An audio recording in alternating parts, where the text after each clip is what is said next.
और इनकी गवाही जो है। हाँ, प्रभु में आने से पहले आप कैसे थे? मैं बहुत ज़्यादा परेशान था। मेरी बीए कर रखी थी, फिर भी कोई नौकरी नहीं मिलती थी। मैं ऑटो चलाता था, बहुत ज़्यादा परेशान था। मम्मी असफल थे? बहुत ज़्यादा परेशान थे। और मेरी मम्मी बहुत ज़्यादा बीमार रहते तेरी थे। मम्मी भी बीमार रहती थी? हाँ जी, घर में जैसे एक डर सा रहता था। घर में जाते थे एक डर सा लगता था घर में। घर में अपने ही घर में डर लगता अपने ही घर में डर लगता था। और कभी मम्मी बीमार रहते थे, खाना भी नहीं मिलता था, भूखे सो जाते थे। अच्छा, बीमारी के कारण? हाँ जी, बीमारी। आपकी मम्मी बीमार रहने के कारण खाना भी नहीं कई बार बनता था, खाना भी नहीं आप बनता। भूखे रह जाते थे? हाँ जी, और कभी कभार काम से आके खुद ही बर्तन मांजने पड़ते थे, खुद ही काम करना पड़ता खुद ही था। बर्तन साफ करने पड़ते थे। तो आपके ऊपर कैसे हालात थे? आप जैसे बता रहे आपका कर्जा था, जहाँ बहुत ज़्यादा बुरे हाल थे। ना कपड़े पहनने का ढंग था, बिल्कुल बहुत ज़्यादा गरीबी थी। और कर्जा था 10,000 रुपये मैं हर महीने लोगों को ब्याज देता था। 10,000 सिर्फ ब्याज में जाता था? हाँ जी, हर महीने? हाँ जी। ब्याज तो वो मूल तो उतरता नहीं होगा जो? नहीं, वो मूल वैसे ही वैसे रहता, कोई उधर पूरा होता था, इधर हो जाता था कर्जा। तो फिर आप मुझे ध्यान है आप अपनी मम्मी को लेकर आए थे, बीमार थी जब? नहीं, पहले मम्मी को डेंगू हो गया था। फिर किसी भाई ने मम्मी के लिए प्रार्थना की, मम्मी बिल्कुल ठीक हो गए थे।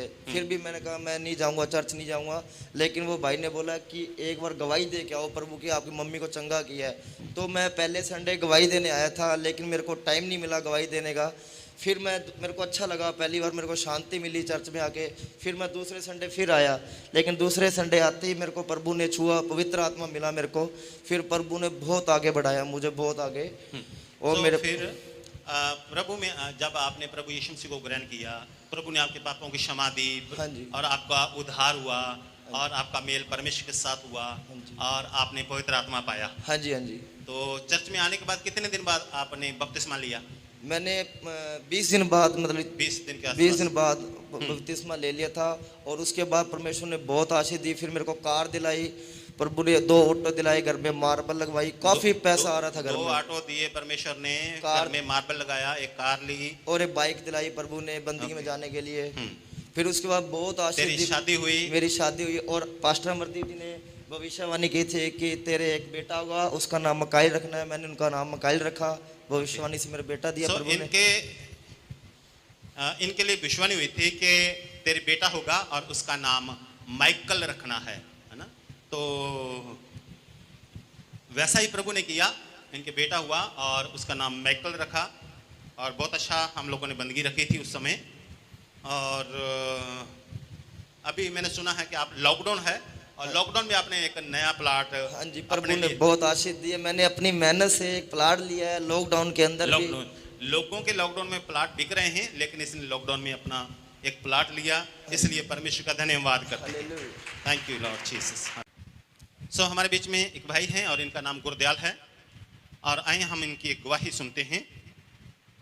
हाँ, प्रभु में आने से पहले आप कैसे थे? हालेलुया, सबको जय मसीह की। मेरा नाम गुरदयाल है और मेरा गांव खाट लबाना है। मसीह में आने से पहले हमारी कोई जीवन नहीं था। तो पहले तो गरीबी थी और हमारा पीढ़ी दर पीढ़ी में शराब था। जो पीढ़ी दर पीढ़ी शराब था, वो क्या था? मतलब क्या होता था? वो क्या था, जो मेरे दादाजी रहते थे पाकिस्तान में। जब पाकिस्तान में रहते थे तो वहाँ मेरे पिताजी उन्हीं 5 भाई थे। तो उनमें तो एक मेंटल था। तो वो तो जब पाकिस्तान और हिंदुस्तान का बंटवारा हुआ, मेंटल था यानी कि मतलब दिमागी परेशानी, पागल था। हाँ, पागल था। तेरे दादाजी का? नहीं, मेरे चाचा, यानी कि मेरे, तेरा चाचा? हाँ, चाचा। मेरे पिताजी उन्हें 5 भाई थे। अच्छा, आपके पिता के 5 भाई थे। हाँ, उनमें से एक पागल था, मेंटल था। और दूसरा मेरा पिता था, उसको भी दौरे आते थे। अच्छा, वो दिन में 2 आ जाते, 3 आ जाते, 4 आ जाते, 5 आ जाते। फिर मेरा एक और चाचा था, उसके भी ऐसी दिक्कत थी। अच्छा, उसके भी दिमाग की थी। और उनके फिर संतान हुई, उनके भी एक लड़की पागल थी। अच्छा, आपके चाचा के आगे संतान हाँ, हुई, वो भी मतलब मेंटल आपके पूरे घराने में ही ये शराब था? ये शराब था सब, मतलब दिमाग की उनके असर रहता था। और सब लोग मतलब ऐसे हरकतें, मतलब पीढ़ी दर पीढ़ी चल रहा था पूरे घराने में ही। पूरे घराने। तो मेरे पिताजी के दौरा पड़ता था दिन में 2 बार या 3 बार। उसके बाद मेरा एक भाई था मेरे से। एक दिन में 2 या 3 बार? दिन में 2 बार, 3 बार, 4 बार। 2 बार, 3 बार, 4 बार? हाँ, कोई लिमिट नहीं थी। तो फिर तो उसका ध्यान रखना पड़ता होगा, पता नहीं कब गिर जाए, कहाँ क्या हो जाए, क्या ना हो जाए। तो वो ये लिमिट नहीं थी, घंटा चले, 2 घंटा चले। तो फिर मेरा एक भाई था मेरा बड़ा, वो भी मेंटल था, उसका भी दिमाग सही नहीं था। वो घर से चला जाता, उसको भी दौरे पड़ते थे। आपके भाई को? हाँ, आपके बड़े भाई को? बड़े भाई को, उसको भी दौरे पड़ते थे। अच्छा, तो वो तो कई घर बार छोड़कर, मैंने सुना वो घर छोड़कर चला गया। हाँ, एक बार वो घर छोड़ के चला गया, और फिर वापस आ गया, उसके बाद फिर वो चला गया, फिर वो वापस मुड़ के नहीं आया। तो और फिर आपके पिताजी? मेरे पिताजी को 1995 में डेथ हो गई थी। 1995 में डेथ हो गई थी। डेथ हुई। ठीक है। तो उसको मतलब बार बार उनको मिर्गी के दौरे हाँ, कहे? दौड़े। ठीक है। तो मेरे भाई को कहीं रखा था 40 दिन तांत्रिकों के पास, वहाँ पे कोई इलाज नहीं होया, कभी किधर जाते कभी किधर जाते, कोई आराम छुटकारा नहीं पाया। आप धार्मिक स्थानों पर भी गए होंगे? हाँ, बहुत जगह पे गए थे। धार्मिक स्थानों पे? हाँ, हाँ। मैं सुना था आपने कोई नाम ले रखा था 3 अक्षरों वाला कोई? हाँ, ले रखा था आपने 3 अक्षरों वाला, वो ऊपर वो कपड़ा सा मुंह पे लेकर हाँ। अंदर अंदर नाम लेना होता, किसी को बताना नहीं होता, वो वाला नाम? वो वाला नाम ले रखा था। तो कोई फायदा नहीं था। डॉक्टरों के पास भी गए फिर? तो डॉक्टरों के पास लेके गए थे मेरे भाई को, लेकिन उसका फिर कोई सोल्यूशन नहीं निकला था। और तो तांत्रिकों के पास लेके गए, वो पैसे ले लेते थे, तो कई टाइम रखते थे, फिर कहते चले जाते थे, तो फिर कोई आराम, कोई छुटकारा नहीं होता था। फिर मेरा भाई घर से चला गया। 1995 में मेरे पिताजी की डेथ हो गई। उसके बाद मेरी 2 सिस्टरें थी, 2 उनकी भी शादी हो गई, एक की डेथ हो गई। उसके बाद मेरी शादी के बाद मेरी बहन की भी डेथ हो गई। तेरी बहन की भी डेथ हो गई? डेथ हो गई, यानी कि हम 6 मेंबर थे और मैं और मेरी मम्मी रह गए थे। घर में 6 मेंबरों में मैं और मेरी आप मम्मी और आपकी मम्मी रह गई थी। हाँ, एक तो गरीबी थी और एक से ये दुख था। तो फिर ऐसे था, अब जैसे मैं हुआ, प्रभु में आया, प्रभु ने मुझे चंगा किया। अब मेरे पे दुष्ट आत्मा का अटैक होता था। मैं वहाँ से कहीं जा रहा हूँ, यहाँ से वहाँ पे गया तो मुझे दुष्ट आत्मा कहती थी ये चीज़ पड़ी है, इसको हाथ लगा के आना है। तो मैं वहाँ से जितनी दूर मर्जी चला जाऊँ, मैं वापस आता था, फिर उस चीज़ को उठाता था, उसको हाथ लगाता था, या जैसे खंबा खड़ा है उसके चारों ओर मैं चक्कर काटता था। अच्छा, जैसे रास्ते में, हाँ, गली में बिजली का पोल है? हाँ, पोल है, बिजली का पोल है। हाँ, तो आप ऐसे जा रहे थे, आगे चले जाते हैं? आगे चले जाते। आगे जाने के बाद आपके दिमाग में ऐसा कुछ होता हाँ, था, दुष्ट आत्मा आपसे कहती थी, या आपका दिमाग कहता था हाँ, उसको हाथ लगा के आना। तो फिर आप वापस आते और उस खंबे को हाथ लगाते? उसको खंबे को हाथ लगाता। कई बार वो दुष्ट आत्मा आपको, जहाँ आपका दिमाग कह देता कि इसके चारों ओर घूमना है, चारों ओर घूम लेता।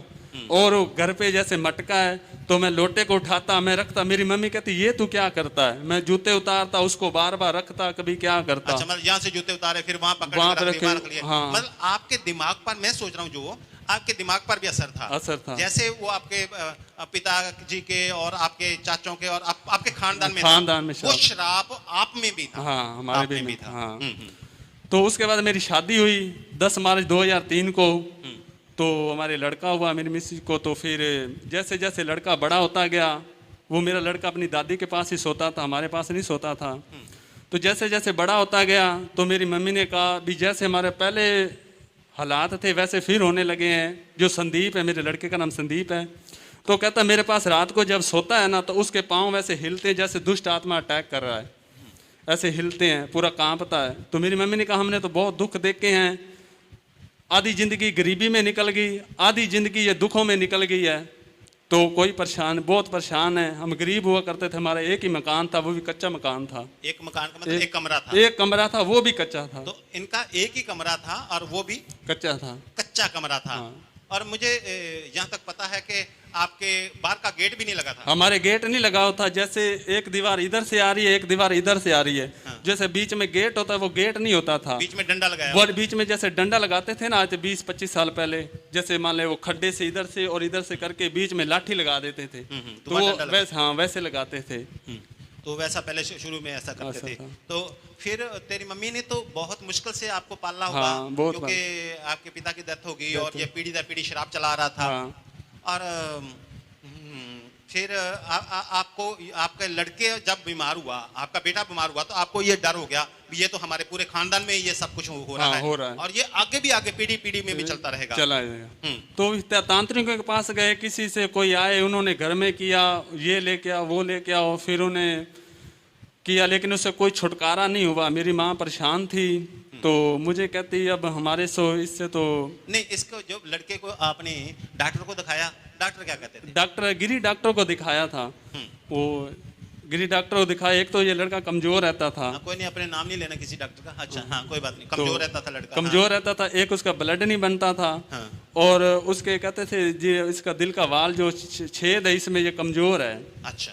दिल के वाल में प्रॉब्लम है हाँ, और लीवर ही कमजोर है। लीवर ही कमजोर मुझे है। मालूम है उसकी एलर्जी भी थी। हाँ, एलर्जी भी थी। जैसे मान ले एलर्जी हो जाती थी रात को, मेरे को पता है मैं 2 बार 1:30 बजे रात को डॉक्टर के पास लेके गया था। हमारे ऐसे हालात थे कि हमारे पास साइकिल भी नहीं था। मेरे शायद से मेरे पिताजी के पास भी साइकिल नहीं था, तो मैं रात को अपने बेटे को गोद में उठा के 1:30 बजे लेके डॉक्टर के पास गया था। ठीक है, तो फिर आप चर्च में आए। और फिर मेरी मम्मी कहती देखो हमने अब सब कुछ देख लिया, बहुत तो जगह पे गए। शॉर्ट में बता रहा हूँ क्योंकि समय ज़्यादा ना हो जाए। तो फिर जब सब जगह आप जाकर देख लिया, थक गए, हार गए, आखिरकार तेरी मम्मी ने कहा भी ये तो हमारे खानदान में आगे चला रहा है, ये तेरे बेटे में ये बात हो जाए, उसके आगे बेटे में हो जाए, उसके आगे बेटे में, पूरे खानदान में ये बात हो रही है और इतनी मौतें हो रही हैं, मौतें हो रही हैं, तो इससे अच्छा है कहीं सब जगह देख रहे हैं, चर्च में जाकर नहीं देखा। अब चर्च में जाकर देखते हैं। अब देख हमारे पड़ोस में रहते थे, उन्होंने कहा प्रभु को मान लो, वो मानते थे। तो हमने कहा चलो ठीक है। फिर आप जब चर्च में आ गए, आपके लिए प्रार्थना की गई और उसके बाद बिल्कुल ठीक है, बिल्कुल सब कुछ ठीक हो गया। आप बिल्कुल ठीक है। बिल्कुल अब तो आपके मैं घर गया था, आपके पक्के मकान बने हुए हैं। प्रभु ने मेरे लड़के को पहले अच्छा चंगा किया, उसके बाद प्रभु ने हमें नए मकान बना के दिए। पर हमारे पास साइकिल नहीं होता था, प्रभु ने हमें बाइक दी, वो भी कैश दी है, किस्तों पे नहीं ली, बाइक कैश पे ली है, हर एक चीज नहीं दी है प्रभु ने। प्रभु अब परमेश्वर का दया है इन पर, और इनका पूरा मकान जो है, कमरा नहीं मैं कह रहा, पूरा मकान जो है वो पक्का है, लेंटर डाला हुआ है ऊपर, और लेंटर डाला ऊपर आरसी वाला, आरसी लेंटर डाला हुआ है और सारा घर पक्का है। यहाँ पर एक कमरा सिर्फ कच्चा था और प्रभु ने इन्हें बहुत आशीष दी है, इसलिए प्रभु यीशु मसीह का धन्यवाद करते हैं, परमेश्वर का धन्यवाद करते हैं।